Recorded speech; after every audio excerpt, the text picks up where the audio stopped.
The Art of Being Ruled. Wyndham Lewis. Original publication 1926. 1989 edition. Narrated by Skeptical Waves. Part 1. Revolution and Progress. Chapter 1. Revolution. Social reform is today a very fluid, mercurial science. That is only to say, however, that it is a science, for what is there more fluid and constantly changing than science? And all varieties of political belief, the more outwardly they seem violently to differ, inwardly grow alike. They agree to differ in order to resemble each other, so that the more they ostensibly change, the more they are the same thing. And all serious politics today are revolutionary, as all science is revolutionary. If you stop to consider it, this must be so, for since politics and science are today commutative, it would be impossible for one of them to have this revolutionary character and not the other. Every one today, in everything, is committed to revolution. But when unanimity on the subject of revolution, of one type or the other, has become complete, then there will be no more revolution.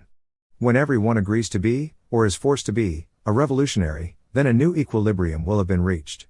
At present there are, however, very many people, exerting great personal authority, who refuse so to regard politics and science as one and refuse to be revolutionary. And the mass of the people are, of course, as non-political as they are unscientific. They are essentially conservative and not revolutionary. That man is a political animal is of course completely false. It is as false as Hobbes remarked that he is a fighting animal. He is neither. It is only the wealthy, intelligent, or educated who are revolutionary or combative. The political battle today is between those political leaders who are political animals, and those who are not. As prominent and successful men they are of course both fighting animals. The revolutionary state of mind is then, today, instinctive, the all that is bad, and to be superseded by a better attitude. In this attitude there is an inherent falsity, but it has the advantage of stereotyping a revolutionary state of mind.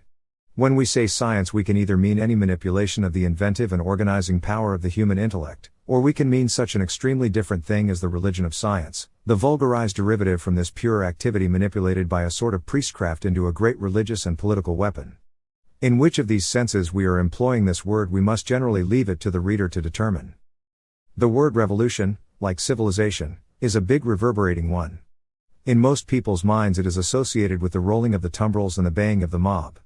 It invariably also suggests the overthrow of the rich by the poor, or of a tyrant or oligarchy by the populace. It must of course have a much wider interpretation than this to include many things that are certainly revolutions, and often referred to as such.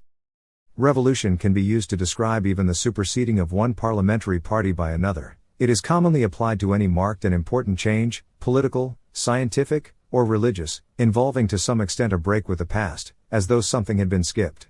The Reformation was, for instance, a great revolution. In the Canisius encyclical it is described as a rebellion, which is popularly synonymous with revolution. That, thanks to the energy of Luther, was a bloodless revolution as far as Germany went. The same religious disturbance in France was very bloody. Again, Sorel quite justly describes the affair Dreyfus as a revolution. It was a great political event, marking a great change of ideas. People thought and felt after it quite differently from what they did before it. Therefore it was a revolution. The Great War was of course not a war, strictly speaking, in a nationalist or dynastic sense, but a revolution. It was a gigantic episode in the Russian Revolution. From one end of the world to the other there was nothing that was not changed by it. Therefore, when the big reverberating word is used, armed proletarian revolt is not necessarily intended nor fascist violence.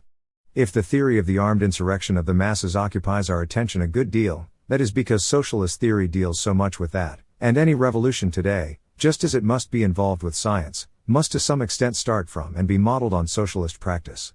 This applies as much to a fascist movement or putsch, as to anything else. Socialist theory is the school in which we all graduate.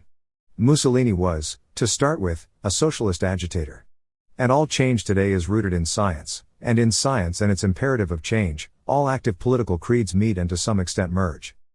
Armed proletarian revolt is, then, the archetype of the dramatic and militant aspect that the change we term revolution takes.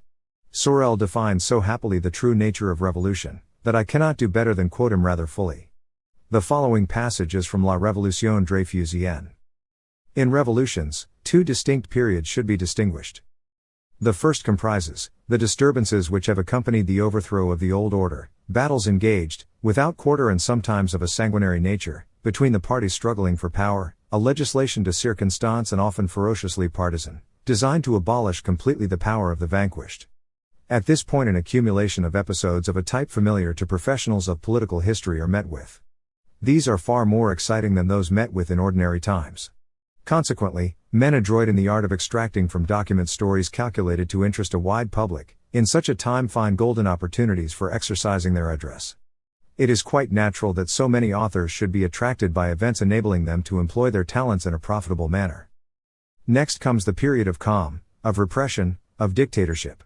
This appears so colorless, contrasted with the preceding phase, that often it has been asked whether the national genius had not exhausted itself in the superhuman effort required of it to suppress the old order.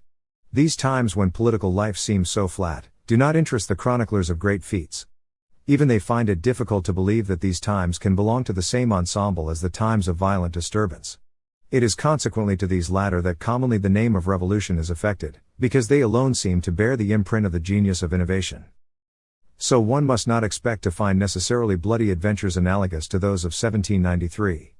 In 1848, everything might have passed off peacefully enough, if, in June, the Parisian proletariat had not believed itself strong enough to put into practice the theory of the right to work which, the publicists of the time say, was to be the basis of the new order. The workmen succumbed in the ensuing struggle, and the Republicans thought it politic to treat them like the Grand Ancêtre had treated the nobility. Historians attach an exaggerated importance to the acts of violence by which, often, a time of popular upheaval closes. The description of these events relieves them of the necessity for seeking out the true causes of the change that has occurred.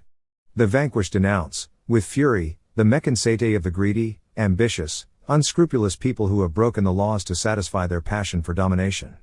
The victors contend that they have saved the country from the most terrible disasters, and appropriate the title of Pères de la Patrie. In this way it happens that the true meaning of these events becomes obscured. What is really essential is the transformation occurring in the ideas of the community. There always arrives a time when the people no longer are moved by the absurd hopes that had filled the hearts of the first makers of the revolution. These hopes, even, in the end, are denounced by all sensible people as dangerous illusions, likely to mislead. So from hopes directed to the regeneration of mankind, one passes to a consideration of the practical methods required to realize some quite limited social amelioration. The day on which a considerable number of the principal actors in the revolutionary drama consider that their interests, their passions, their prejudices have received a reasonable satisfaction, any statesman who has a taste for wielding power can try his luck, with the best prospects of success. That is a very good description of the phases of a violent political revolution, and their Sorel emphasizes the fact that an exaggerated importance is attached to the acts of violence. He shows throughout this curious essay how the revolution is always a revolution of ideas. So what Fouilly, Humanitaires et Libertaires, says disapprovingly of the homme à la cocarde or les violences, does not in every sense apply to the author of Réflexions sur la violence. At all events, in the essay from which I have just quoted, it is for him a change of ideas that constitutes a revolution. But an idea is a very great force, or an idée force, as Fouilly would call it. And one idea cannot overcome another without violence, though it may not be the stupid violence of physical force. Where the society is very materialized or brutalized, and ideas have to plow their way too much, it is no doubt difficult not to resort to surgical means. Besides, a very brutalized society is not amenable to ideas at all, in the way that the French, for instance, as a nation have shown themselves to be. Personality takes the place of thought, and physical things of spiritual. Every idea, Fouilly says, is the conscious form taken by our feelings and impulses. Every idea covers not only an intellectual act, but also a certain direction of the sensibility and of the will.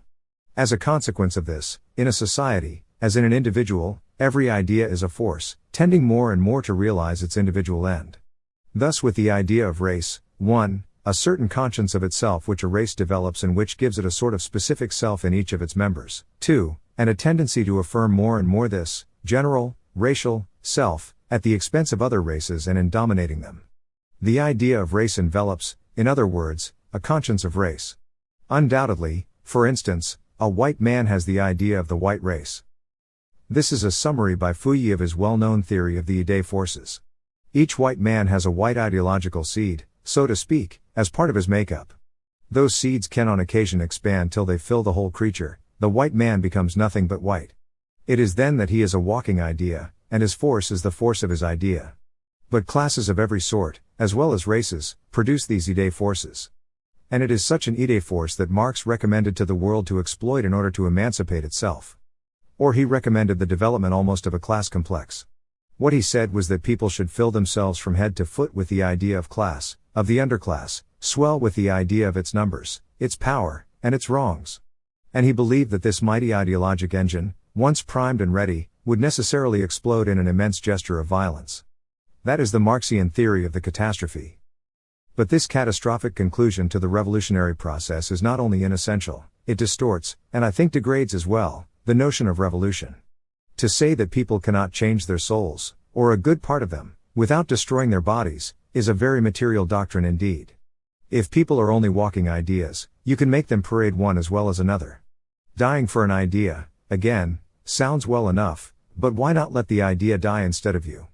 If people insist on dying with their ideas, as people have been known to insist on succumbing with their pets, in the hope, of course, of surviving, in some mysterious way, through them, they cannot be prevented from doing it, and it is difficult to advance any very good reason why they should be restrained, except that it must probably lead to an undesirable confusion of the mind and the body, which has already gone so much farther than is comfortable.